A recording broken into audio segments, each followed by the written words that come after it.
Hello, this is Todd Shank from Premier FPL here for the Game Week 18 Fantasy Premier League tips.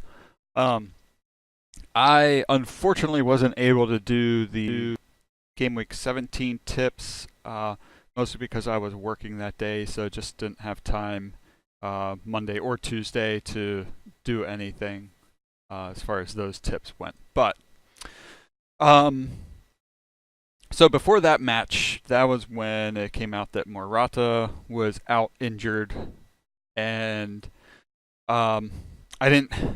Yeah, since I was working, I usually have to work late on Mondays and also start early on Tuesdays. I didn't have a whole lot of time, so what I decided to do was shift some things around and brought in Salah.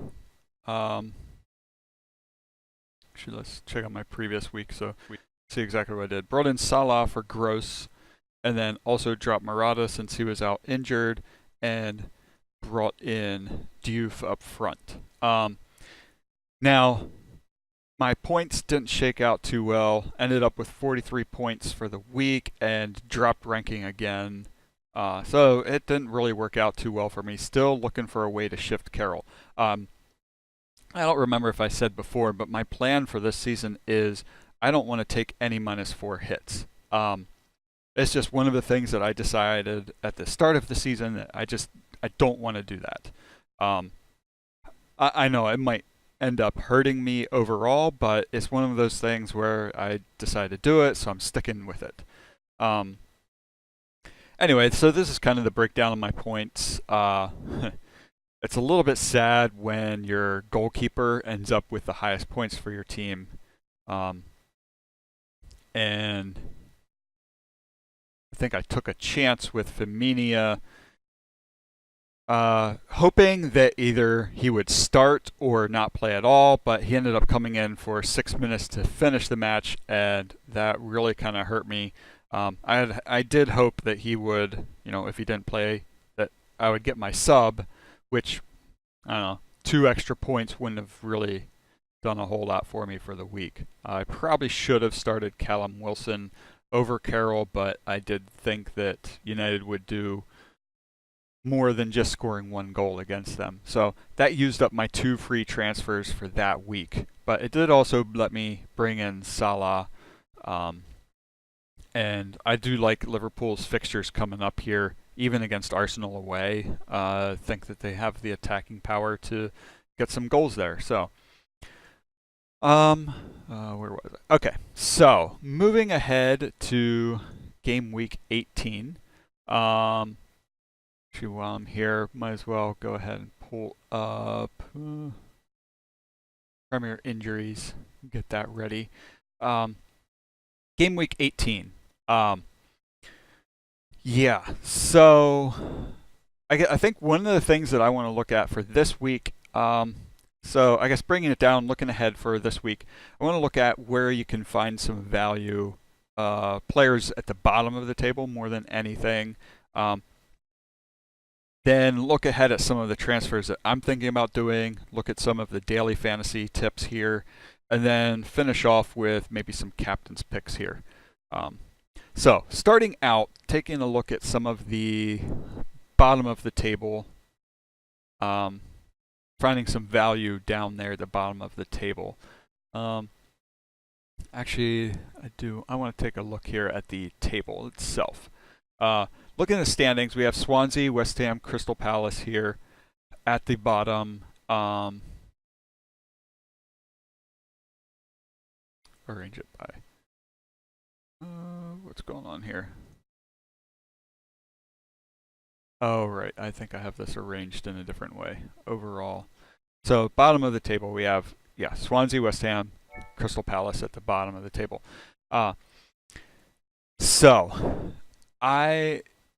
Looking at their form, the bottom teams as far as form go, Newcastle, Brighton, and Huddersfield, even Stoke and Swansea, West Brom, I'd say stay away from some of those teams. I think the teams that to really look at are West Ham and Crystal Palace. I think those are the 2 that I would target, and I would like to target here. And because if you look at them, West Ham, Crystal Palace, they are in the bottom three. Coming up this weekend is going to be a really tough one, especially for Crystal Palace. Their away form is absolutely terrible. They have allowed 13 goals. They have scored none on the road, and that's across this whole season. 6 losses, only 2 draws. Obviously, the 2 draws would have been 0-0. And they do have a couple away matches here back to back. So those are the 2 where it's going to be a little more tricky. I don't know that I would really recommend having anybody for this weekend. Leicester is actually a team that I wanted to look at as far as daily fantasy coming up here as well. And then Swansea away, that actually might be a good chance for Crystal Palace players to be bringing in some, maybe getting some goals, considering Swansea at home this season has allowed 14 goals and scored only 5. So that's a matchup that looks pretty favorable for Crystal Palace here. But I would say that West Ham is actually the team that I would look at really trying to find some value picks with them. Since Moyes came in, I don't know, I guess it speaks to just how poor West Ham were to start this season that he's been able to turn them around. Only 4 points in their last 3 matches. Go back a little bit farther, 5 points in their last 6. It's not barnstorming. It's nothing that's really looking all that fantastic. But this is all about trying to find some value picks down there. And he has set them up to be a little bit more defensive. A goal difference of 0. Allowed 2 goals in their last 3 matches. And that includes the 0-0 against Arsenal in the midweek. So that result alone is enough to really look at considering bringing in some West Ham players. Against Stoke, Stoke is another team that has just been pretty terrible this season. Newcastle at home, another one where that should be a win for them. I mean, if you really look at this, if West Ham really want to show where they're at this season, those should be 3 wins for them. And it is then followed up. So their New Year's match was actually moved. So they will have West Brom and then Tottenham kind of back to back. That's going to be a very interesting week for both of those teams, actually. Wrong button. Let me try this one. Actually, let's... sorry about that. Let's look ahead here at the fixtures, the way that they're set up on here. So, so this is the game week 21 fixtures. Is where that match was moved to Thursday, January 4th. So they will have West Ham and Spurs both have a double game week on the 22nd, where Spurs will play Swansea, West Ham will play West Brom on Tuesday, and then 2 days later play each other. So that is one. It's going to be very interesting to see what happens there. Yeah, like I said, just very interesting. I wouldn't be surprised if West Ham goes all out against West Brom. Well, actually, you know what? Thinking about it now, I wouldn't be surprised if they play for basically a draw, play for a 0-0 against West Brom, try and take it easy, and really set themselves up for that Spurs match at home. Really try to turn it on and get a win in that London derby there. So, anyways, that's kind of looking ahead, sticking to this week. I'm going to take a look here at the West Ham players. Defense is one area where you can definitely find some value with them, and the one that I would really target is Masuaku, and he's actually one that I'm thinking about trying to drop into the team. Like I said, they have these favorable fixtures coming up here. Definitely 4 fixtures in a row that look good for West Ham. Now, the difficult thing is whether or not you really want to bring in any of their attackers. Like I said, only 3 goals in their last 3 matches. They're not scoring, and that kind of goes across the season as a whole, where they have scored only 14 goals. That's down there near the bottom as far as goals scored here. So 14 goals scored, not a lot. They're right there with Brighton, West Brom, Huddersfield, Crystal Palace, and Swansea. And even Crystal Palace is another team where their scoring is just on the road is just absolutely atrocious. There's no goals scored on the road at all, and they do have these back-to-back matches away. So I don't know that I'm really recommending them. But trying to find some value here. Brighton is one where you might want to look for some defenders for some defensive value. Brighton, they do have back-to-back home matches here, and they have done a little bit better at home this season. Allowed 12 goals at home. They do have a 2-4-2 record, so that's one where you could look for some value there. Now, midfielders, Arnautovic is one. He's just so hit or miss, so hot and cold. So I don't know that I can really recommend him, but he has definitely a differential of 0.6% ownership. But again, I think I would recommend definitely going with Masuaku for this week and for the weeks to come. He's one that you could hold on to. I don't know how I'll be able to really fit him in. I don't think I want to drop Ward. He is one of the top defenders this season.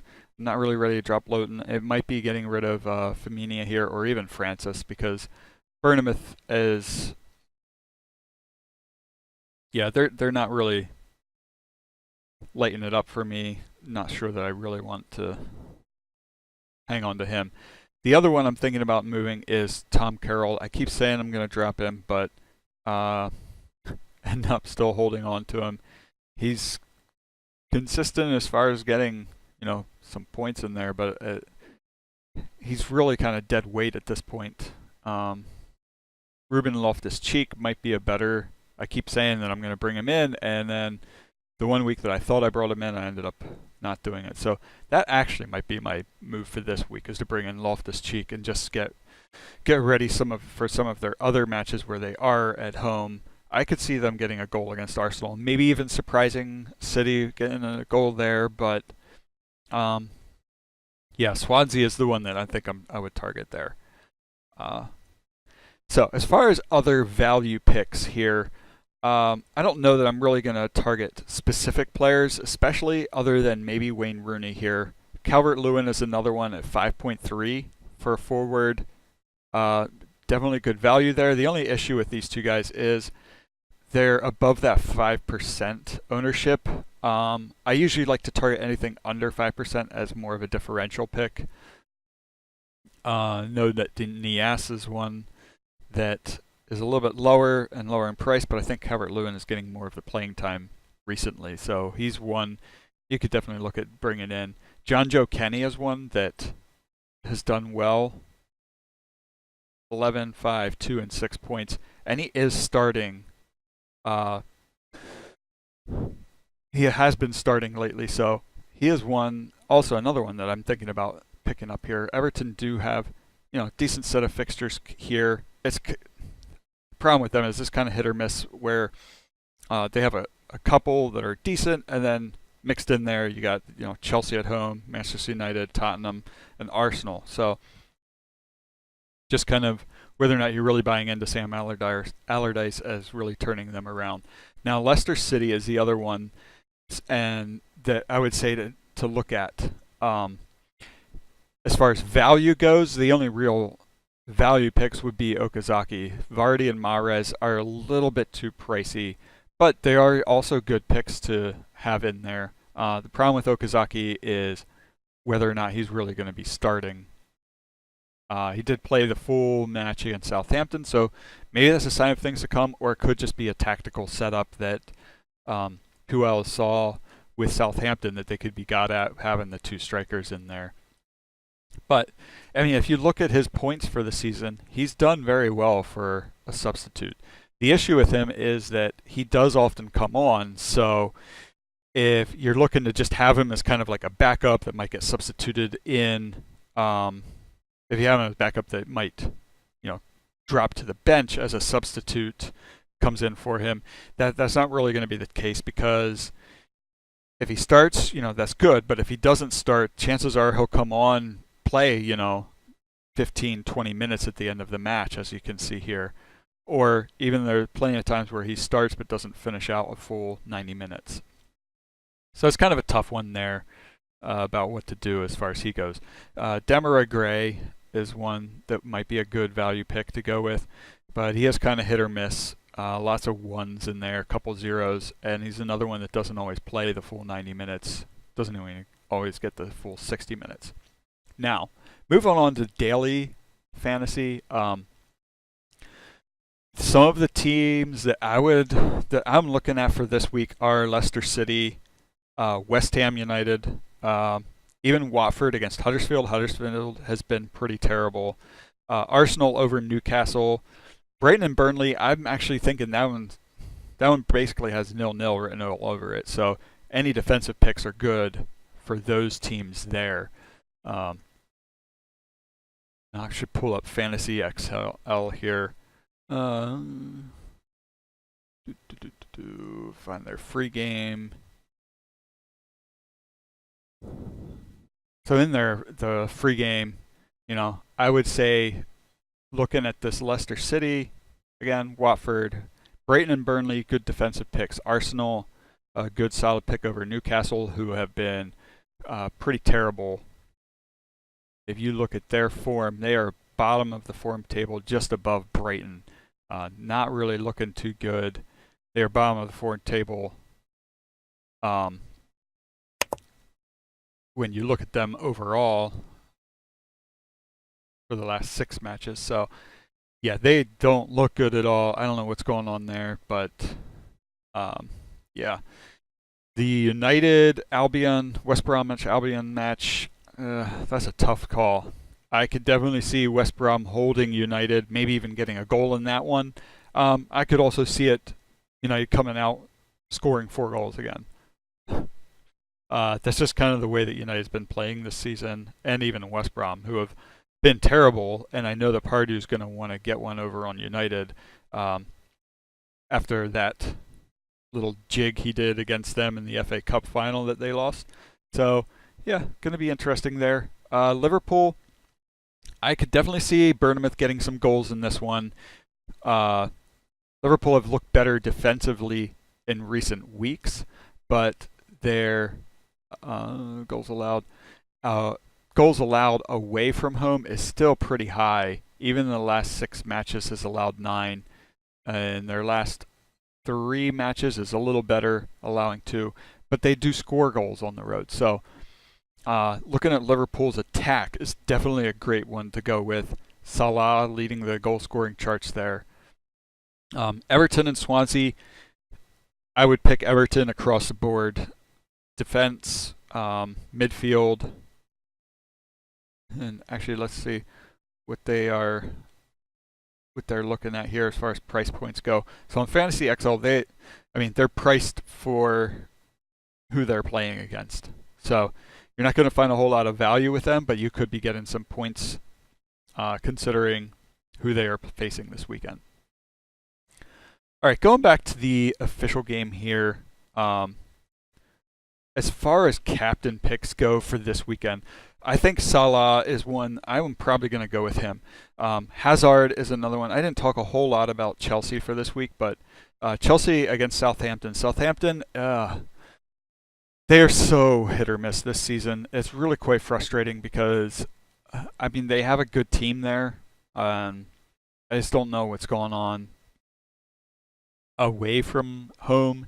They've allowed 9 goals and scored just 5. So, I don't know. Chelsea is another one that, yeah, they're third in the table, but they're not always as convincing as I feel like they should be. So, I guess because of that, that's why I think I'm going to stick with Salah as my captain and probably stick the vice captaincy on Hazard just in case Klopp decides to rest Salah for this weekend. The frustrating thing is he's probably going to end up not starting Salah and then bringing him on for the last 10 minutes and he does nothing. That just seems to be the way that this season's going for me. But yeah, I'm going to keep Kane in there, keep Sterling in there. I know they're facing each other this weekend. I could easily see both of them getting goals. Richarlison, the big issue with him is whether or not he's going to be fit and playing. The most recent injuries, Stephen Ward, Firmino, Wilfred Boney may or may not play. Okazaki is one. I still think he will play. He's the type of player that will play. It's just whether or not he starts. Um, so looking at Watford here, Ziegler is still suspended. That was a really frustrating situation there. Firmino, 25% chance of playing, so he's one I might have to try to move out. And Richarlison, on here, 25% chance of playing, being assessed. So have to wait and see whether he's going to play. I wouldn't be surprised if he starts on the bench. I think those are really kind of the main injury concerns out there. A lot of these other guys are already out from previous weeks. Morata is the other one that looks like he should be ready to play this weekend. Yeah, anyway, so I think I'm going with Salah as my captain pick. Hazard is another solid captain pick for this weekend. You want to stick it on Kane, Sterling, De Bruyne even. Those could be good shouts there. You really want to take a chance, you could go with Lukaku. That's one where I actually wouldn't be surprised to see Ibrahimovic starting in that. So Ibra would be